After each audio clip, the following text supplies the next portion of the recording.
It's Sandra. Welcome to another episode of Asexualized My Asexual Life. This is a place to be for education about asexuality, all things asexual, and I share my own asexual life journey in order to help you. I am Sandra Bellamy, author of Asexual Perspectives, founder of asexualise.com and founder of Asexualise Academy. If you haven't already subscribed, please subscribe now. Hit that great big bell icon so you can see when I go live, like right now. And don't forget to hit the like button, the thumbs up as we go along. Hi, Michael. The flowers seem like a nice gratitude. A gesture at least. All right. Yeah, they do, Michael. So this is the flowers. I haven't opened them yet. So they look really beautiful, see? Really lovely. There's a rose in there, carnations. I'm going to open them in front of you. So I've been to the asexual meetup before the official meetup tomorrow. So, there's been seven of us this evening, which has been really, really nice. There was a bit of fighting in the place we went to, which doesn't usually happen. So we reported it to security guards and moved to the other end. That was a bit uneasy. I mean, it could have been a lot worse, but you don't want to be near that when it's, when you're in a pub trying to just relax. It doesn't usually happen, but yeah, so we moved to another table, and when we moved, by that time there was just 4 of us left. And so we moved to another table the other side, and I got a text from my housemate, one of my housemates, because I live in the middle of a house. So technically I live on my own, but I've still got housemates in the house, if that makes sense, because I go through the house to get to my own flat. And so, my housemate, she texts me to say, I've tried banging on your door, Sandra. I've tried, to shout to you or whatever, but I don't think you're home. And I said, no, I'm out with my friends. And they said, oh, some flowers have come for you and I've put them in water for you. And I said that, Chestnut had died and what had happened. And I did cry a bit in the pub in front of my asexual friends, and which I haven't done in front of them. And that was hard, but, I can't help it because she didn't know that they died. But, well, not both of them, obviously. They meaning Chestnut, like I've got Angel, thank goodness, still, my parents.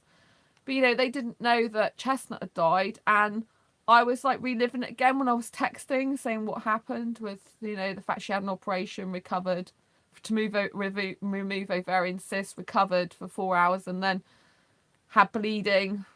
The vet opened her up again, couldn't find out where it was, and she bled to death. And obviously it's such a horrible way to go.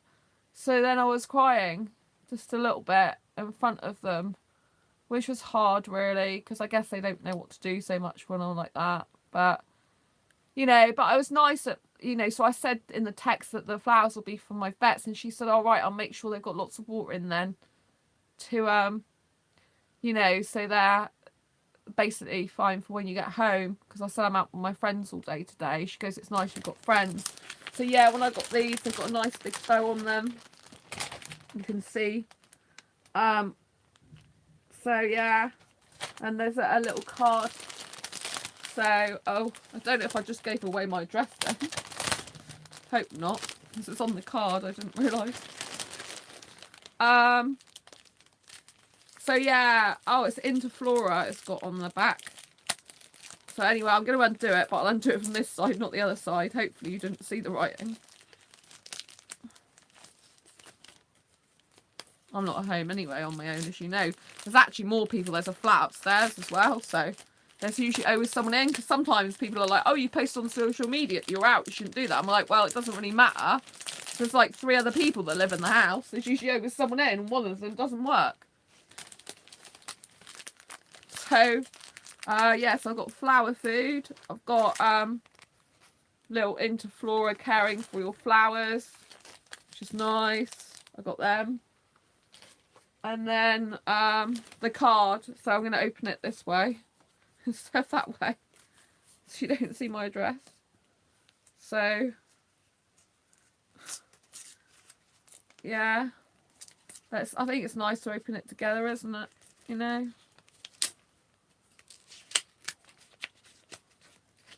Oh, look. very pretty.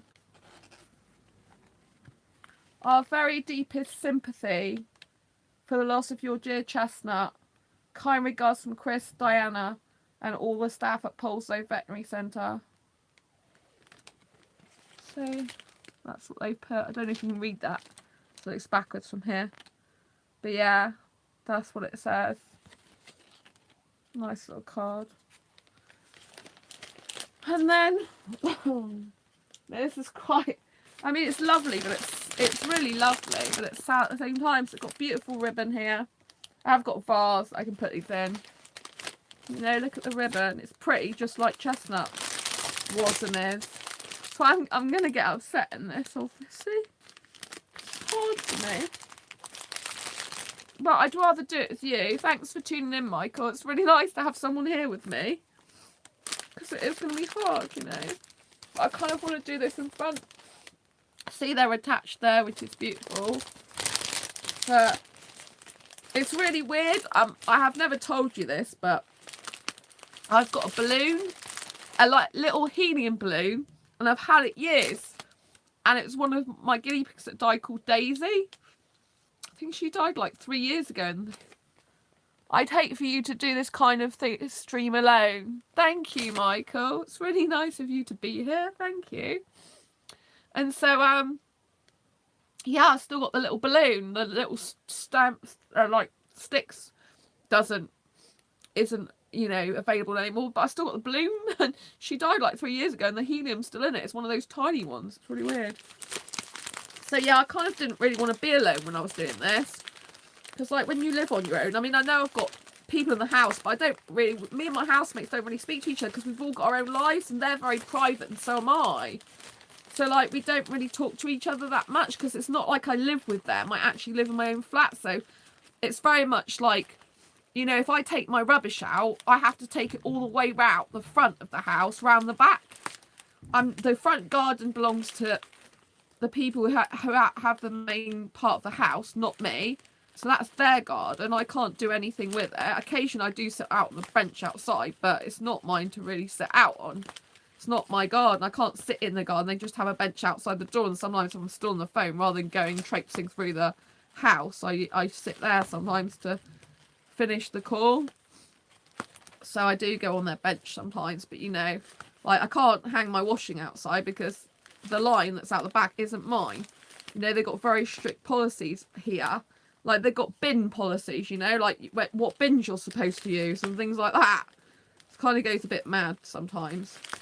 I got told off once for using someone else's bin, which gets a bit crazy, but that's the way it is. So I've just, you know, like I just keep to my own bins now. Well, me and Chris the guy upstairs kind of share bins.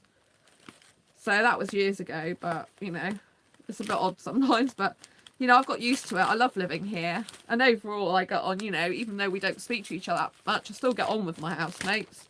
We all get on, really, which is nice. I've been here for absolute years of my life.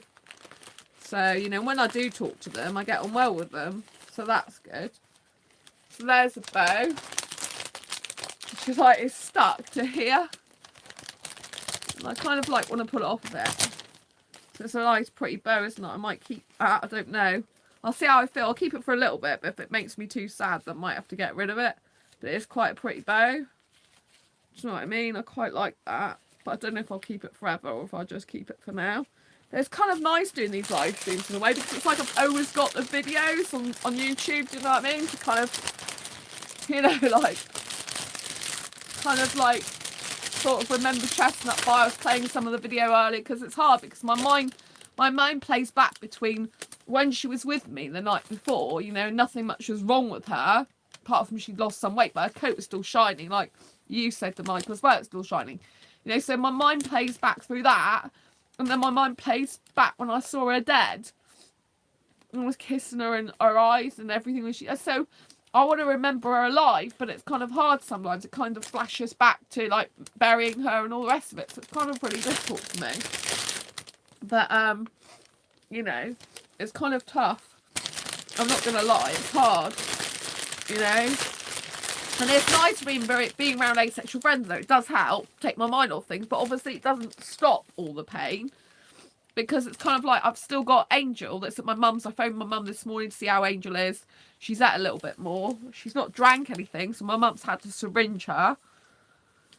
So, you know, it's kind of like still an intense time. And then on Tuesday, we've got to go for a checkup to the vets with Angel. So it's like I've got the asexual meetup official one tomorrow, which is going to be fantastic. And then I've got 2 asexual friends that I'm still with on Monday, so that's going to be great. But obviously on Tuesday, the reality of everything's going to set in again because Angel's got to go back to vets to see the head vet. We'll probably end up discussing again what happened to Chestnut because I don't really understand the timings. It seems like out of sync, so I'm not kind of totally sure what happens. So I'll probably ask about that. Then I'll probably get upset again. So it's kind of like really difficult, you know? I mean, obviously I can't bring her back, but it's kind of like, you know, you just look for a bit more answers, if you know what I mean. So I think this is really beautiful. I mean, the cellophane's and roses, which is great. You know, and here's the beautiful flowers. I mean, they're gorgeous, aren't they? I mean, they don't make up for Chestnut not being here, do they? But, I mean, it's nice of them to send them. You know, really, really pretty. You know, and it's got carnations. I love roses. Look at this rose. See? Beautiful, isn't it? There's another rose in there somewhere as well. Another rose. And there's another rose there. And there's another rose there. So I think there's about 4 roses in total. Yeah, 4 roses. And then there's some carnations. Oh, there's another rose in the middle as well. I think it's 5 roses. 1, 2, 3, 4, 5. Yeah, 5 roses. Really pretty. And then there's carnations here. And here. Yeah, I think that's a carnation as well by the look of it. And the oh no, these are lilies, aren't they? Are they lilies or what? I don't know. Are they lilies? I'm not very good with sunflowers. But anyway, they look really nice. Oh, leaves are coming off, so I'm going to have to put these in water in a minute. But yeah, I'll just give you a close-up, see? Wow. Really pretty. But yeah, because obviously this brings it all back again, you know? Like, I was doing quite well last night because my grief was like a lot out. And I think it still is a lot out. But obviously when you've got something like this, I think it's beautiful because it's a really kind gesture. And considering how she died and bled to death, it's kind of like, it's nice because it's kind of the least they could do, if you know what I mean. But some vets wouldn't do that. So, but it's nice in the little card. And I know my vets have done it before with some other guinea pigs. And I've even got a plant. One year they sent me a plant. And for Snuggles, there was a guinea pig called Snuggles that died. And I've still got the plant in my toilet. So the plant flowers every year. Oh, for pretty much throughout the year, actually. I think it's flowering again now. It's certainly got leaves on it all the time throughout the year, even if it doesn't flower throughout the year. So that's like a plant, so I can keep that forever. But, you know, these I won't last forever. But at least I've got these on video now, you know, here. So you kind of like, it's a memory forever, isn't it? You know? I do think that's really nice. Yeah, I do think that's really pretty. You know, and a lot of vets wouldn't even do that. I mean, they are a premium vet. I mean, they do have premium prices. Like, my mum's vet, like, she's nearly, our vet's like a third of the price of mine. But mine specialises in small animals, you know, it specialises in guinea pigs. I'm trying not to cough because my ribs are still absolutely hurting from me coughing from my throat and chest problem. I keep feeling like I need to cough. So, yeah, I just think they're beautiful. And they smell quite nice because, you know, sunflowers, I'm going into practical stuff now, sunflowers lose their smell, don't they? But the roses smell nice. So I just think it's really pretty. I kind of like want to hold them like this. I like look at them, you know, really, really nice. So yeah, I think it's good of the vet to do that. I really do. But it's hard, you know, because it does bring it all back again. It brings it all back, like, and it makes it quite final even more. Do you know what I mean? Because it's like when they're sending, it's kind of like hard to take in. I didn't know there were vets that specialise in specific type of animals. Yeah, guinea pigs are known as exotic pets. Like my insurance company's called Exotic Pets, and guinea pigs are known as exotic animals. It's really weird. I don't really understand why. Maybe it's because in the you know, they are in the wild in other countries and they burrow in the holes in like desert type places. But you know, it's really hard to get insurance. There's only one company that will insure guinea pigs, like Pet Plan, which is really well known. That'll do rabbits, but it won't do guinea pigs. So I'm with Exotic Pets, and to be fair to them, they are really good. They do, you know, like considering all the operations and stuff on my guinea pigs, I think I've actually got more money back than I spent out. But years ago, I think I told you on this channel, years ago when I was a manager, this is going back, like, I haven't been a manager since 2009. So it is a really long time ago. Like, I was earning a really load of money, like, and like over the years, my money's depleted because I haven't been a manager, and I was earning a lot more money. And back then I didn't have insurance. I spent a couple of grand on guinea pigs operations and stuff, you know. I haven't got that sort of money these days because it's going to be really hard because I've got to pay for vets fees for the operations and stuff, because the insurance covers the majority of it, but, well, pretty much all the operation. But the problem is it doesn't cover it in the sense that I've got to pay my premiums up to date, and Chestnut's only just had a month. That was a nice gesture from the vet. Back home now after an amazing day today. Oh, thank you, Andy. Yeah, Andy came to the Asexual meetup today. It was amazing to see you. Yeah, look at them. Have you seen them, Andy? They're really nice, aren't they? But I did cry in the pub. So, yeah, they are really nice. I feel like I should be, like, I feel like I'm not showing them off properly. Like, they're not at the right angle or something. Do you know what I mean? Maybe you can see them there. Yeah, I think that's really nice. And I don't think you were on here when the little card was here as well. They wrote me a little card that says, our very deepest sympathies for the loss of dear Chestnut. Kind regards from Chris, Diana, and all the team at Polso Veterinary Centre. So yeah, I think it's really nice because I know a lot of vets don't do that. I do like them. They're very pretty, just like Chestnut was. But I can't believe she's gone, you know, still. I'm still having... Oh, they arrived today, Andy. So I got a text. When you know, after you'd left, then Mordecai left the Asexual meetup, and then there was a fight, which wasn't very good. So it's a good job you left. There was I mean, it could have been a lot worse, but I don't want it at all. So the young guys that were on the table near the entrance to the floor we were on, one guy started hitting the other one. And it was horrible, and you can't go out because they were near the exit. And I started to panic because I hate that because it reminds me of stuff in the past with problems with guys I've had and situation I've been in. So that wasn't nice. And then Sam was getting really anxious. I didn't know why. You know, he's biting his nails and things. It was he saw that they weren't. It was getting a bit wild in there. Yeah, but it was the young guy with the like beard, and so I didn't, you know. So anyway, it was horrible. And then so I went downstairs with Sam after they stopped fighting, but they were outside, and I said to the security guards, one of them was there actually with the security guards, and I said, were you one of the people fighting? I said that in front of the security guards. Well, yeah, was it that bad?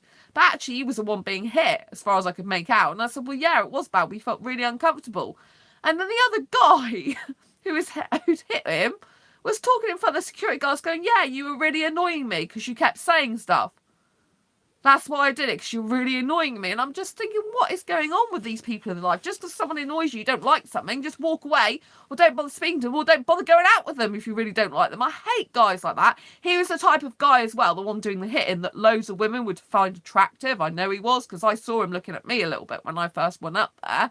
And I can just tell he's like what loads of women find physically attractive. It just goes to show you that a lot of the physically attractive guys, a lot of them, I know this is going to sound really bad, but you know, some of them can be one of the worst for, you know, abuse. Not all of them are, because my ex actually wasn't that good looking when I first got with him. I didn't actually find him attractive. And then, because I ended up becoming really good friends with him, I ended up finding him attractive, but actually wasn't that attractive to a lot of women.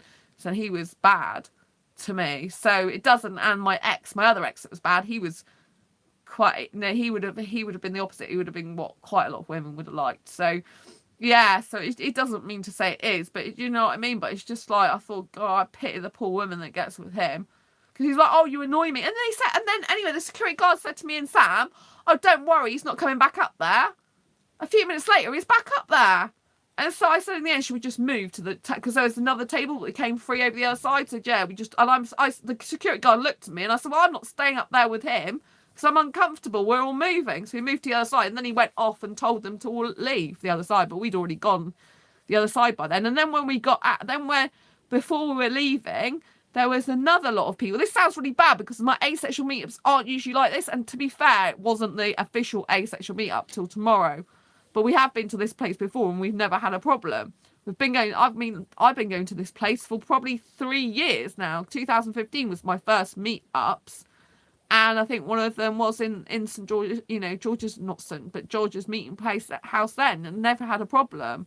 So it's like quite rare. But yeah, there was another lot of people that security guards actually moved out. So they weren't fighting or anything in front of us when we moved over the other side. They just, I heard them say, oh, why are you shoving us out? But they just like left, they just went. But then when me, Sam and Keith were due to actually go from the place, we walked outside and these guys were still here, the ones that they'd moved on, which weren't causing an issue in the pub. But when we were outside, they were. They started mouthing off and the security guards are like, yeah, we'll just call the police. So me and Sam are like, no, we're not going now. So we could went out the way, back up the stairs. And then Keith went off and then me and Sam went back up the stairs for a while to feel a bit safer, because I didn't want to go out there when they're kicking off. So it's just like, I don't know what's in the atmosphere tonight, People seem to have been a bit aggressive. Like, it doesn't usually happen in that pub. It's a nice pub. It's like a family type pub more. Obviously on a Saturday night, it's going to be a bit worse than it usually is in the week anyway. But yeah, so that was a bit weird. But so it's when we moved over to the other side that I got a text from my housemate saying about the flowers, which then I did start crying a little bit. But that was before the second lot of people started kicking off. Well, we didn't hear them kick off in the pub. I didn't know. And then security guards actually moved those. There was a whole load of them out, and that's when they started kicking off in front of the whole pub. So then they say they call police. I don't think I need to. I think that was just threatening. But it's not very nice when you're trying to have a nice time. I suppose these things happen. You can't foresee them. But tomorrow anyway, tomorrow should be really, really lovely because tomorrow they're going to a Chinese restaurant. It's beautiful there. There's going to be no rubbish like that there. It's a sophisticated restaurant at midday. So that's going to be amazing. And that doesn't shut till 2:30. And then we'll be going to Christmas market. That'll be quite crowded, but it'll be really nice because they do lots of handmade gifts and stuff there. I really like it when local businesses do handmade stuff and that. Because it's kind of they put a lot of their own heart and soul into it. And you kind of really appreciate, I think.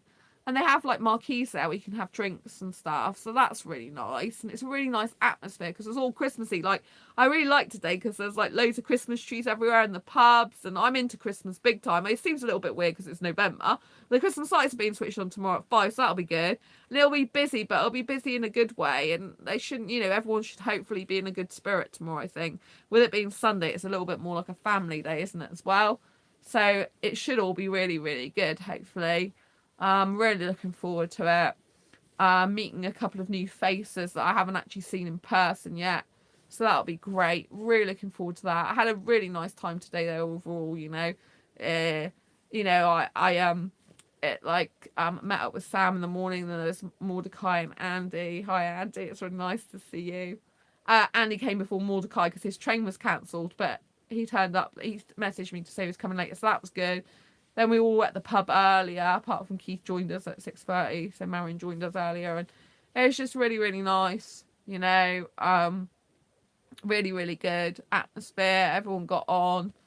And there's some other people tomorrow. So that'll be really nice. 3 others. So, yeah, I can't wait. I'm really super excited about that. It's going to be really, really nice. Obviously, I've got to put the flowers in water now. That's going to be quite difficult. But yeah, it's kind of hard when you're trying to grieve. And it's I really love seeing my asexual friends. It does help. And obviously, they're in between times, when I'm at home. And I'm thinking about Chestnut again then. And like I said, it fluctuates between her dying, what she looked like when she was dead before we buried her, and then what she looked like in life. And I want to really remember what she looked like in life, But she used to do this thing which she hadn't done for a while, which that pushes her head under my little chin, her head under my chin. But she didn't do that exactly the night before. But I did have her out, as you know, because she could see me stroking her. But I used to like it when I put her right up to my chin and she used to go like this. But I didn't do that night. And I remembered that today, the little things. And it's kind of wish I'd done that now. But I gave her lots of love. It's not like she missed out at all. And I did put my head on her, as you can see in the video, because I played the video back. And I think I'm really happy I took that live stream the night before. I did another live stream on my Quirky Bits TV channel. I said make every moment last, and on there I was saying make every moment last because you don't know what's going to happen. You want everything to be okay, but it might not be, so make sure you make every moment last of the time that you have got with the person or pet. And then obviously it's quite good I said that, really, because obviously I still can't believe she's gone though. It just seems so weird because she was really active. She was eating and drinking before and everything, and you know, like, you kind of think, did you make the right decision for sending her for the operation? But she was losing weight. She did feel quite bony, even though she looked fine. And, you know, it's kind of like they said it was the ovarian cyst. They actually, when I spoke to the vet, they said Angel had bigger cysts than Chestnut, but they both had bigger than average size cysts for guinea pigs. So, yeah. That was interesting to know, I suppose. But yeah, it's really difficult.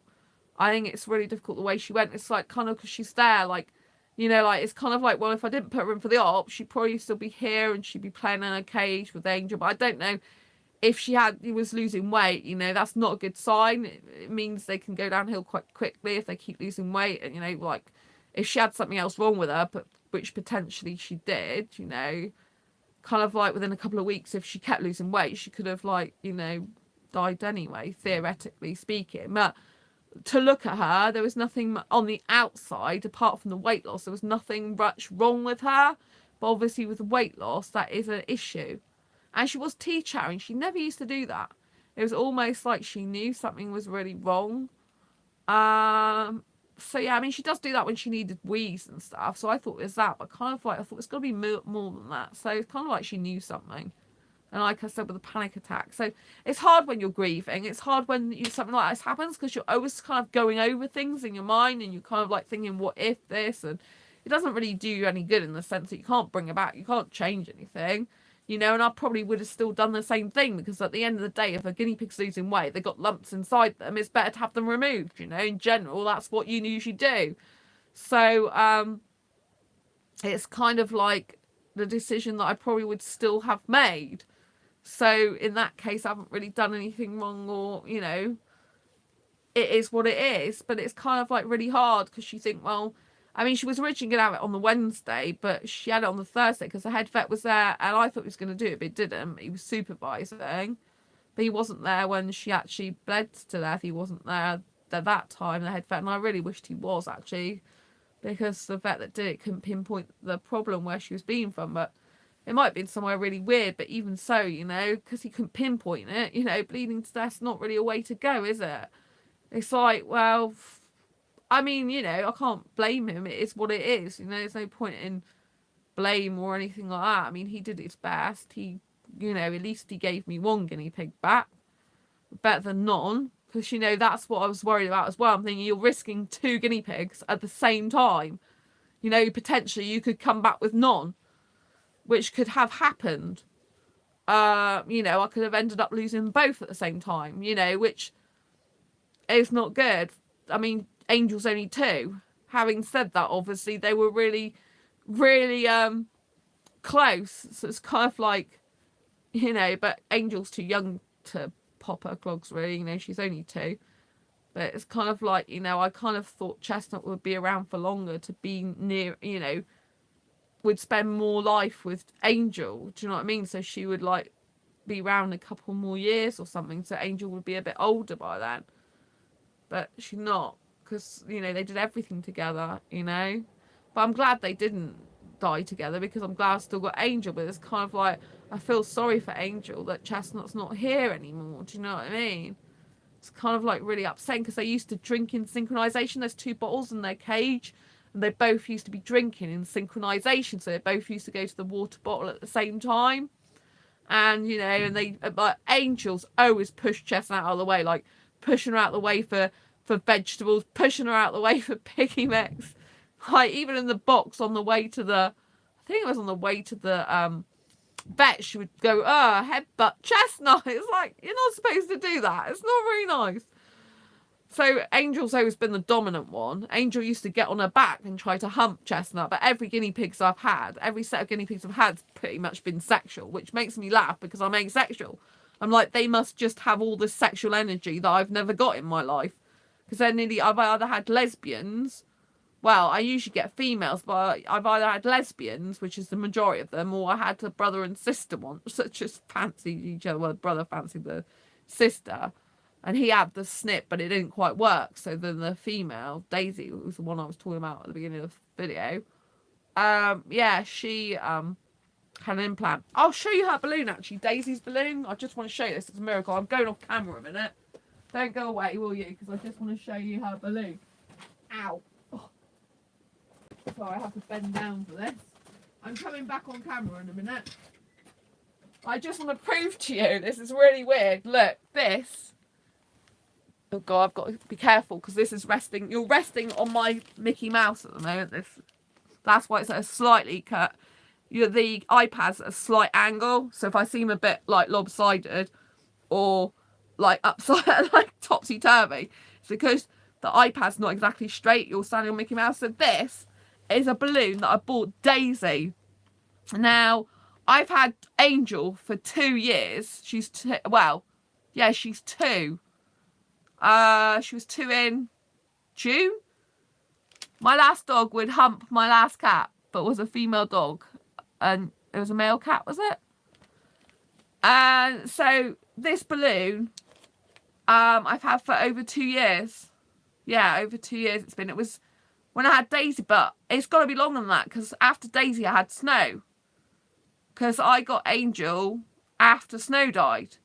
And Snow was 3, I think. So I don't know how many years old this, and Chestnut was 4.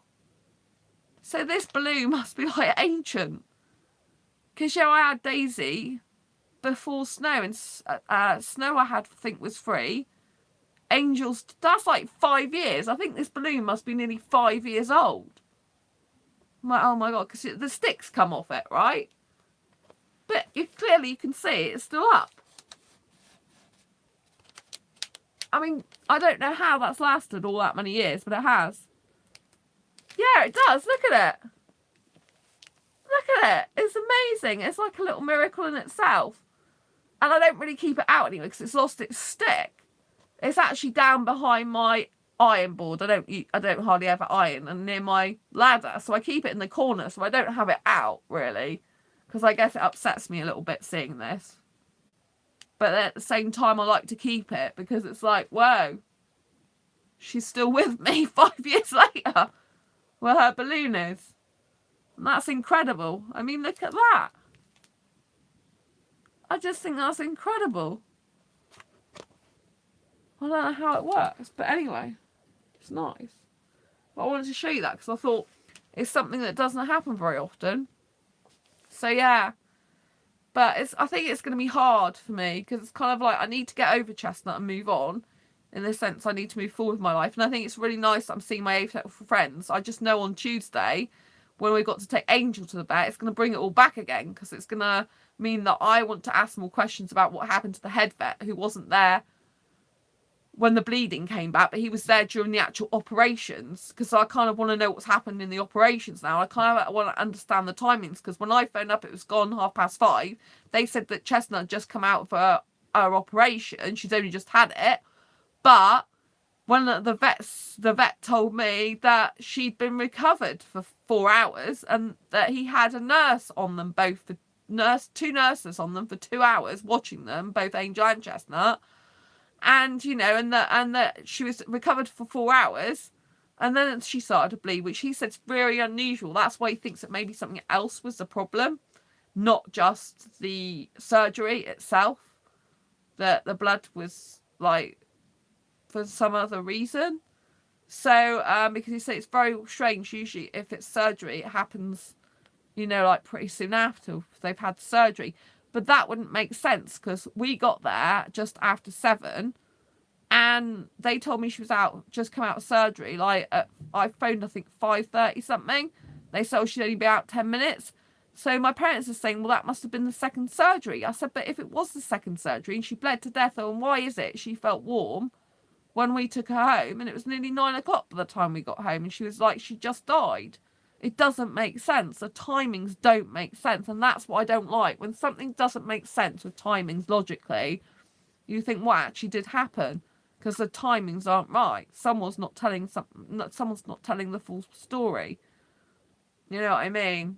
So that's what kind of puts some like doubt in my mind as to what actually exactly happened in terms of timings. I mean, to be honest, I guess it's not really that important in terms of it is what it is.